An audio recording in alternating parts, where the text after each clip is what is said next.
Welcome to Sunshine Cathedral's Queer God Squad. It's Friday, February the 7th, 2025. I am Bishop Darrell Watkins, the senior minister here at Sunshine Cathedral. With me today is Sunshine Cathedral's executive minister. He's also my husband, Bishop Robert Griffin, and Sunshine Cathedral's Minister of Connections, the Reverend Dr. Ann Atwell. Also, there's our Minister of Education, the Reverend Kevin Tisdall. Visit sunshinecathedral.org to learn more about our progressive faith community and how you can be a part of it, no matter where you live in the world. And if you live in South Florida, be sure to check out the Sunshine Cathedral Center for the Performing Arts, offering entertainment for the LGBTQ+ community to benefit the LGBTQ+ community. Queer God Squad was created by Hotspots Happening Out to support the mission to explore the value of faith in the LGBTQ community. In 2025, we're celebrating the 40th anniversary of Hotspots magazine, the 5th anniversary of Queer News Tonight, and we produced the 25th anniversary of Stonewall Pride Parade and Festival on June 14th. We're the largest nonprofit LGBTQ media organization in America, and we encourage you to support our mission to inform, entertain, and educate our community and allies. If you enjoy the Queer God Squad, please share this or other episodes with your friends, family, and social media communities. This is the Sunshine Cathedral Perspective. Queer compassion and refugee panic. Faith leaders respond. Donald Trump has used fear to implement draconian immigration crackdowns, which have in turn terrorized undocumented residents and their families all over the country. Trump's narrative is that there is a vicious crime wave fueled by undocumented workers. There are no reliable statistics to support his claim. Indeed, there is evidence to the contrary. And in any case, if one's only crime is existing without holding certain documents, surely there are ways of dealing with the issue that is better than sending them back to whatever horrors they fled. Part of the crackdown is denying the possibility of sanctuary. People who once felt safe in houses of worship will no longer have that option if Trump gets his way. Schools and hospitals will also not be safe spaces for undocumented immigrants. Lutheran pastor Reverend W.J. Mark Knutson in Portland said he plans to offer undocumented migrant sanctuary at his church anyway, as he has done before. Quote, theologically, we stand our ground against the government. An unjust law is no law at all, end quote, said Knutson. The Associated Press, quote, these are sacred spaces, he told them. Philadelphia's Robin Hinneka, a Methodist pastor, said his church is committed to being a, quote, justice-seeking, reconciling sanctuary congregation, end quote.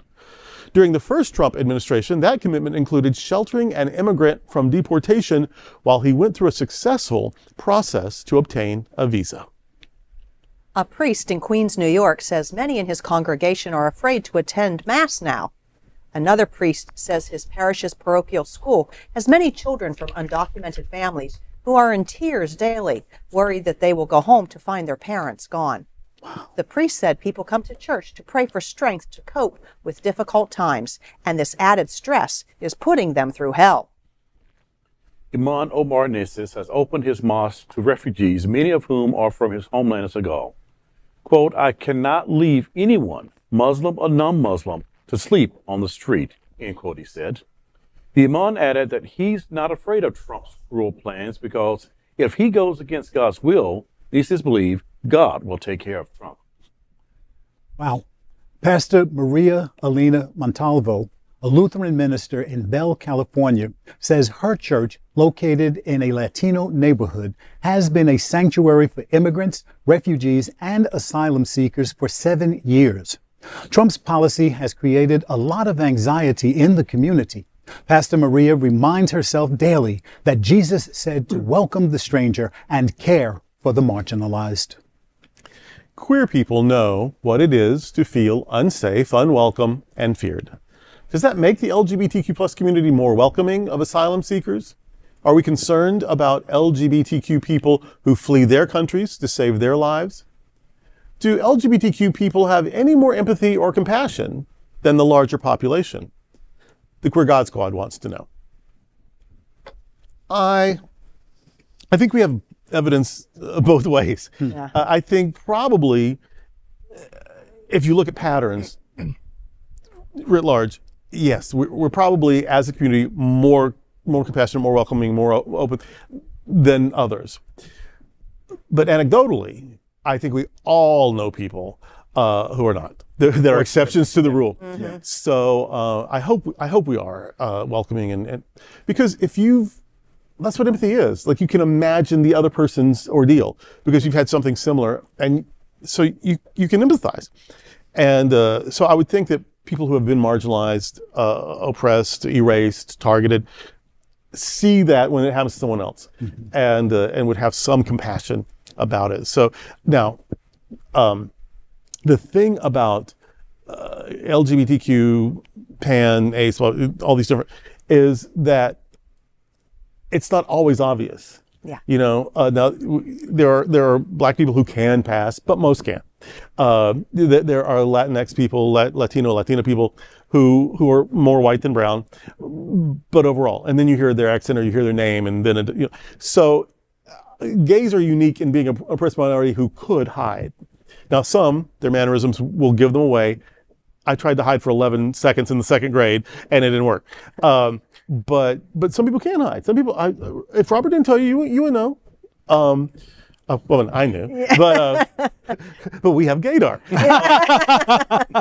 But you know what I'm saying? So the problem with the compassion element, I think, for gay people, is that if you have other privilege, if you have white male privilege, if you have economic privilege, then you can either use that to negotiate around or to lessen, the problems that come because of your sexuality difference, or you can just hide it or deny it and just benefit from your white male privilege. So I think when we see the compassion not there, I think it's more often from people who are either using their privilege to negotiate around this other oppressive situation, or they're just using their privilege to hide so they can keep all their privilege. Yeah. And so that's a little more difficult than if, I was obviously Asian, or if my name and because I go to church synagogue every Friday night, that I was Jewish, or, there's something. Gay people have the option of hiding. Now, those of us who want to be happy and sane don't, but that is an option. And tells a story all the time about this woman who was surprised to learn she was a lesbian. She's, but you're nice. How can you be a lesbian? You're a nice person. And so, so sometimes we have to come out as a political act. It is a political act. Yeah. Because, okay, you think I'm nice? Well, guess what? I represent a significant % of humanity. So if you like me, then don't oppress people like me. And so that's why we do that. So, but I think we are, on the whole, more compassionate. And I also think we can learn. Some people are just like, I don't care, that has nothing to do with me. Once I tell you, but we've suffered this, then you might actually think and change your mind a little bit. You might actually work on that a little bit. So I don't know. I think we ought to be careful. I do want to just mention, as LGBTQ people of faith, that the Bible says 6 sentences really, that you could twist into sounding homophobic. When you deconstruct them, they are not homophobic. But even without deconstruction, you can only find a little handful. You can find not a single condemnation of trans people. You can find a lot of examples of polyamory and polygamy and so on. But in the Bible, you will find 25 verses about tithing. 25 verses about giving a specific % of your income to the cause, to the community, worshiping community. 25 verses. And 100 verses talking about generosity. Not telling you how much to give, but telling you you need to give and give some more and give some more. 100 verses. Not one about trans, not one about gay, and even when you're faking it and lying about it, you can only come up with 6. 100 verses about generosity.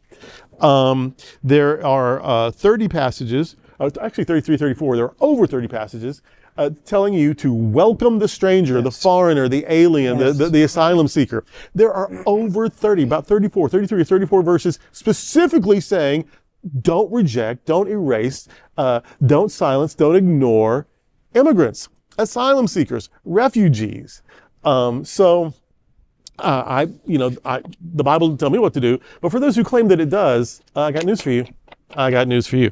And there are over 2,000 verses in the Bible that says specifically care for the poor. And a lot of people are poor because they left their lives and they came here with a pillowcase full of stuff, and so now they're poor. Yes. And so 2,000 verses saying to care for the poor. So when people are like throwing their Bible around about why they hate this person or hate that person or what God hates or whatever, shut up. Nobody wants to hear anything, because if you're not caring for the poor, if you're not caring for the asylum seeker, if you are not trying to be ever more generous with your fellow humans, you don't care what the Bible says. So I don't care what you say about the Bible. Yeah. And this one quote that I love from Eli Wiesel: "I swore never to be silent whenever or wherever human beings endure suffering and humiliation." There you go. Yes. I think if you look at the whole LGBTQ population, I'm concerned that it would probably mirror the larger population. If you're looking at queer people who are part of a community of faith, and whatever that may be it Christian, Jewish, I'm thinking also of folks who follow Course in Miracles, those other kind of groups. I hope that they would be more empathetic. Exactly. I'm thinking also of the folks who volunteer for our food sharing ministry. And you couldn't ask for warmer, kind, more generous people, more empathetic people. And what we saw here recently when we did our dedication for our food storage container, I would guess probably 1,000+ pounds of food. A very generous, kind, caring, compassionate community. So I rest my hope in the queer faith community, however that looks. I rest my faith in the queer faith-based community growing. Sometimes when we walk through the door, we're not fully sure of how we're supposed to behave. And we just talked about the easy things, loving the foreigner. I think there are over 200 comments in the Bible that say love your neighbor. So there's a lot in the Bible that tell people how they're supposed to behave. And it's a learning process for many of us. Many of us never understood that we had a specific responsibility for all of the people and all of the everything on this earth. We have a responsibility to help preserve that. I had a thought that left my mind. There was a pastor, I talked about it once before here. There was a pastor who simply read Jesus' Sermon on the Mount. Didn't editorialize, didn't add he was a Baptist, word an evangelical, to it. sure. Yeah. Yes, and even he was evangelical. I'm not sure where, but just read it. And as people are leaving, You bring that hippie stuff into this church. they read him. One guy said, "Why would you bring that into the church?" And he said, all I did was read from the Bible. Right. And the guy said, "Oh, we don't do that woke stuff here." Yeah. So I invite everybody, every single Sunday, come to Sunshine Cathedral. If you can't come to Sunshine Cathedral, 10:30, come and listen to our message of hope in a world that needs that message. You've got this guy in the White House who's talking about deporting half the world because they're supposedly criminal. Meanwhile, come on, my friends, how many did he just pardon? Over 1,500 criminals. How many felonies has he been convicted of himself? Not people who thought to be 34. criminals, Take a but look in the mirror, criminals. dude. He Yep. pardoned them, and if he could pardon himself, he probably would, because an adjudicated rapist, 34 felony convictions, and he's stacking every court, every Justice Department venue that he can. What I'm saying is that we at this table talk often about how we are the resistance, and we have to be a clear voice that our community has to be united in order to ensure that we do as much good as possible. Now, we are not a homogeneous community, but we are a community that Well, we're not can be. genius. We are certainly home. Come on. well, yeah, very good. Monolithic. But we are a community that should be on the forefront of ensuring that every single person in America receives the rights and dignity that they deserve. Yeah. The governor of Florida, what's his name? Oh gosh, no, we don't. Once said about a year ago, I think, that Florida is where woke comes to die. Well, Sunshine Cathedral is where woke is resurrected. Amen. So, Exactly. we have a woke Easter going on right here. Bishop? Y'all done got that hard beat. So, I will just quickly say, I was just thinking about an episode of Pose recently, thinking about queer people, and then I was watching a rerun of Pose recently, and it was one of those episodes where one of the characters was just like really laying to her mother about the type of life that she has had to overcome. Yes. This was a trans character. Trans character. Like the life that she had to overcome. And it's like, I'd rather be the woman that I am now than the little boy that you ever would have wanted me to be. Yeah. And I just thought about that. And that's the life that queer people have overcome in their lives, as to be able to show compassion back to other people. Right. And I just think about all the things that queer people and a lot of people go through to get to a place where they say, I can accept and love myself as I am.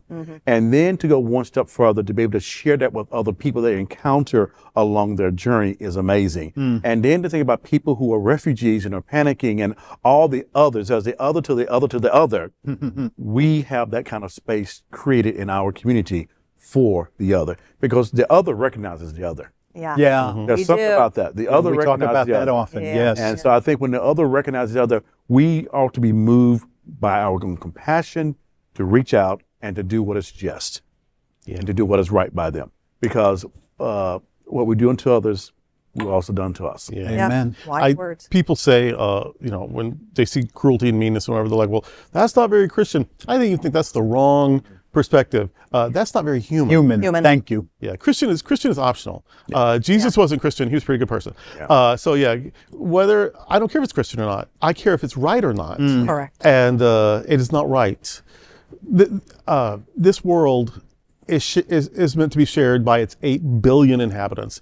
These imaginary boundaries that we draw, and these governments that we set up to privilege some and to have power structures and to war against each other and to mete out the resources so that some get more. We made all that up, and we need to do a better job of it because there's one planet, there's one people, the humans on the planet, and if we're not taking care of each other, and if we don't care about each other, and if we don't care when each other suffers, we're not doing it right, whether you call yourself Christian or not. And so, is that very Christian? The way it has evolved in America, it actually might be, but it's not good. Yeah. And it's not human, and we got to fix that. All right. I like that. Well, that's today with the Queer God Squad. Before we go, we want to invite you to join Sunshine Cathedral on a wonderful travel experience and help our mission for our community. Join us on the Florida AIDS Walk Pride Cruise. This unique 3-day cruise will sail from Miami on the $1 billion and ultra deluxe 170,000-ton MSC Seascape, and that'll be on November 2nd, 2025. The cruise is for the Florida AIDS Walk. Your participation helps 13 vital beneficiaries in our community. The cruise is an incredible value starting at just $199. Parties, special events, and more aboard, including a special unlimited beverage and open bar with Wi-Fi for all 3 days for just $68. We invite you to join us on this amazing cruise for fun, this vital cruise for good. We want to thank you for joining us. We are here daily at 3 p.m. to have some fun and to discuss what our LGBT community is talking about. Sunshine Cathedral is the world's leading progressive queer church. Progressive, queer, and God are words that naturally should go together. We all are in this together. Remember that.